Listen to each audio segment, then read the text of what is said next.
Hey everyone, I'm Setsuko and you're watching my Unholy Death Knight Spells and Abilities overview video for World of Warcraft Shadowlands. Before we get started, don't forget to like the video if you enjoy it, comment, subscribe, ring the bell, all that kind of good stuff. Also check the description below for links to the channel Patreon where you can support more videos like this, a link to our Discord where you can come and join our community, and also other useful links that I think you might need. Alright, in this video, we're going to be covering all of the baseline spells and abilities that are in the Unholy tab of the spellbook for Death Knights.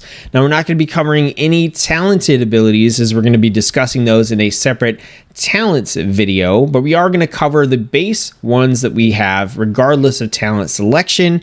And as we do that, we're going to be talking about the abilities, how they work, how they function, some special use cases for them, and adding them to our action bars in the appropriate places. Now, I have already done a video covering all the spells and abilities in the Death Knight tab, and you can check that out in the playlist link in the description below, which also serves as the Unholy Death Knight guide, and additional videos for the Unholy Death Knight will end up in that playlist as the expansion continues on. Before we get started getting into the Unholy tab, we're going to make a couple quick adjustments from that video. We're going to move our Death Strike up into our utilities section, as this is not part of our core rotation on the Unholy Death Knight. We're mainly going to be using this to heal ourselves or in like open world leveling content. We're also going to take our Raise Dead and we're going to move that over here to the side, because unlike the other Death Knight specializations, we hit Raise Dead and we just get a permanent ghoul until, the ghoul dies or whatever. So we only have to hit this one time and then we're good to go. All right, now that that's out of the way, we're going to jump into our spell book, and we're actually going to skip and talk about Festering Strike first, because there's so much interaction with this ability and the debuff that it places on targets that we kind of need to know about this firsthand. So Festering Strike is an ability that we're going to be using mainly to apply Festering Wounds. This ability costs 2 runes, is a melee ability with an instant cast, and deals a nice chunk of damage, and infects the target with 2 to 3 Festering Wounds. Festering Wounds are a debuff that bursts on death or when damaged by Scourge Strike, dealing shadow damage and generating runic power. So there's layers to this, right? 2 runes, nice chunk of damage. You get 2 to 3 wounds on the target, and then when that target dies, these wounds burst, dealing shadow damage and generating runic power for you. So we get some resource generation out of that. But you can also burst these wounds before the target dies by hitting them with a different ability called Scourge Strike. So let's check that one out. Scourge Strike costs 1 rune, so it's another rune spending ability.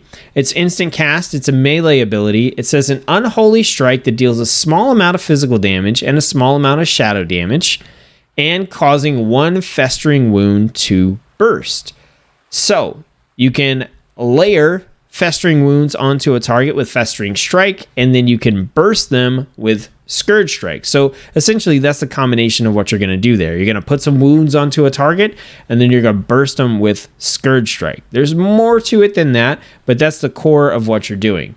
Both of these abilities are part of our core rotation, so we're going to drop those down here in that section of the action bar. Okay, now that we know what a Festering Wound is and what happens when you burst it, let's go ahead and talk about the other abilities in our spellbook, starting with Apocalypse. Apocalypse is a DPS cooldown that we have. It's melee range, instant cast with a 1.3 minute cooldown. It says bring doom upon the enemy, dealing a little bit of damage and bursting up to 4 festering wounds on the target.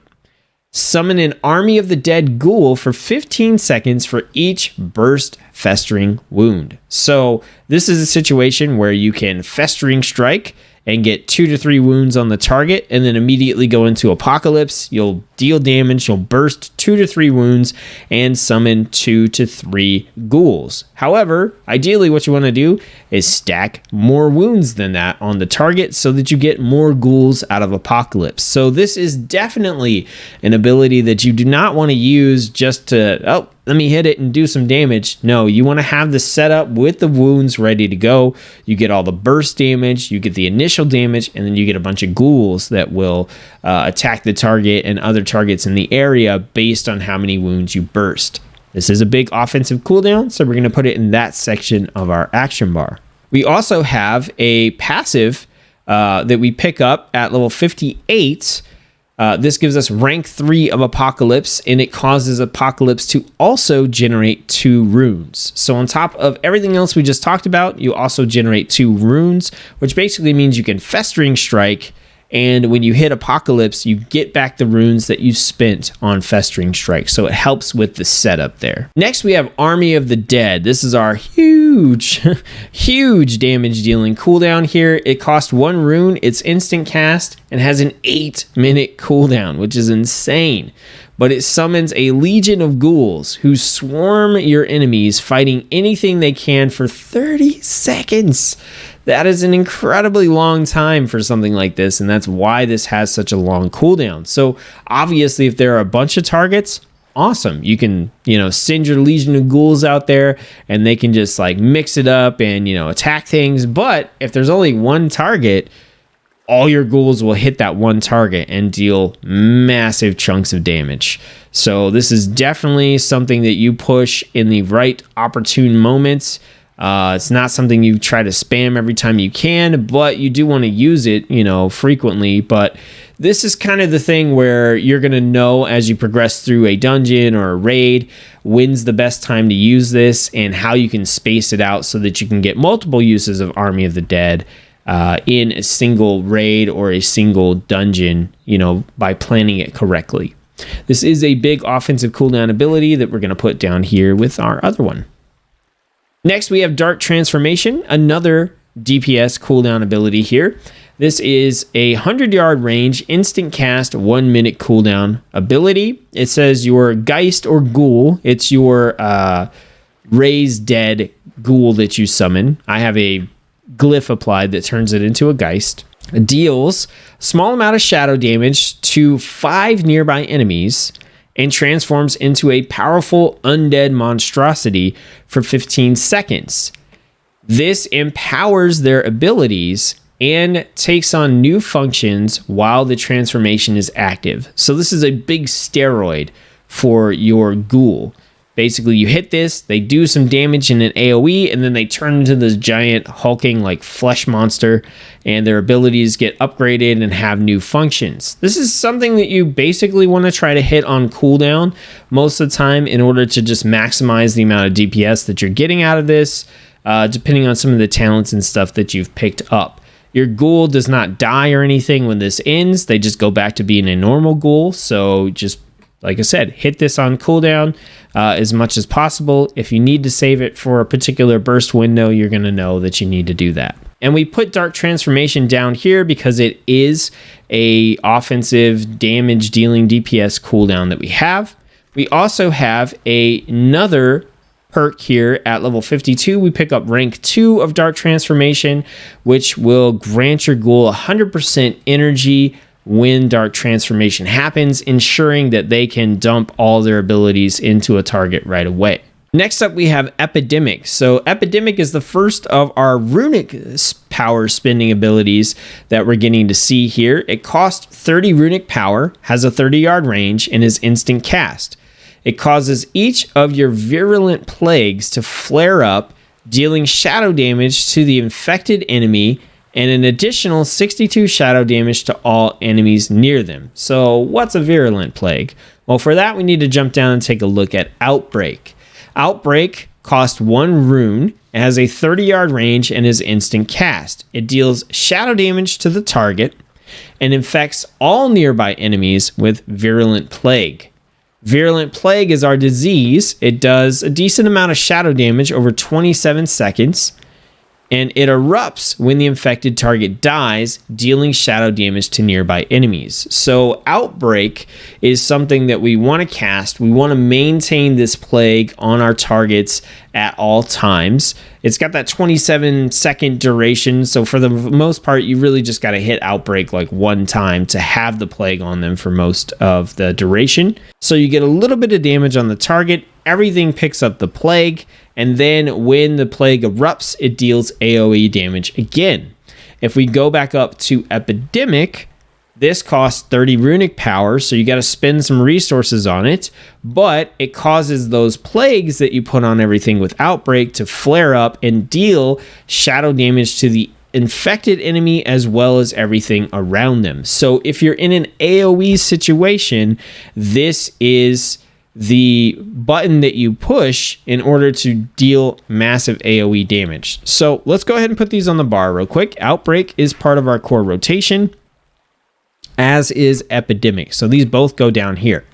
Now, something to pay attention to. Epidemic says it causes each of your virulent plagues to flare up. So if we look at Outbreak, you target an enemy, deal damage, and infect everything with the plague. When that enemy dies, that plague flares up and hits everything around it. When a different enemy dies, their plague flares up.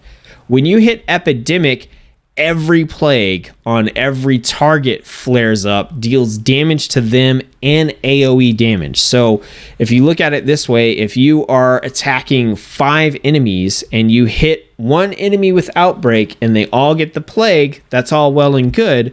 But when you hit Epidemic, all 5 plagues flare up for massive AoE damage. And that's really kind of the crux of Epidemic, and that's what makes it such a powerful AoE ability. Our next ability, we've talked about Scourge Strike, but we want to hit a passive we have here at level 56. We get an additional rank, which increases the damage done by 20%. So we get a little bit of extra damage there. That's still part of our core rotation down here on the action bar.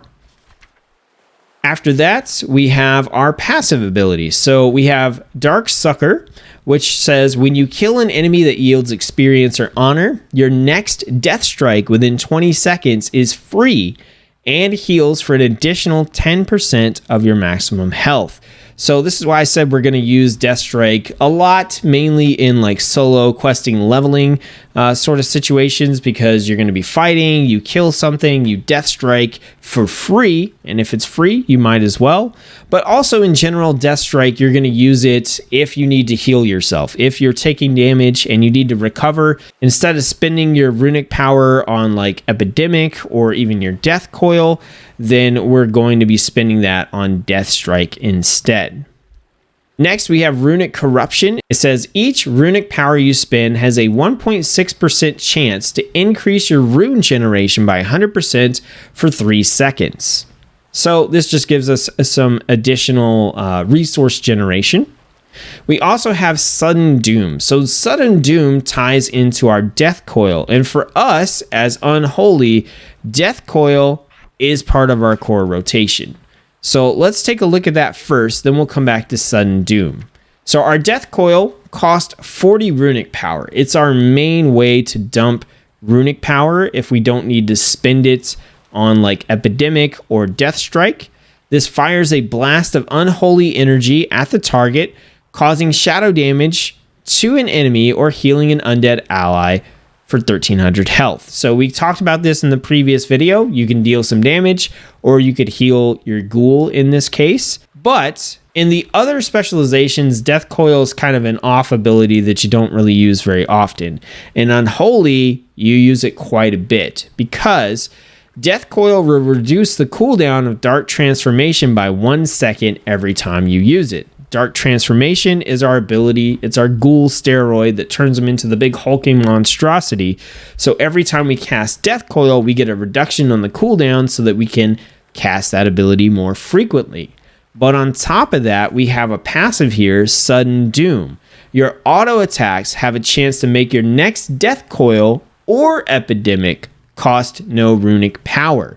So in a situation where we're trying to burn down a single target, well, we're using our Death Coil anyway for the damage and also the cooldown reduction on Dark Transformation, but we're getting these Sudden Doom procs where we get to cast that Death Coil for free.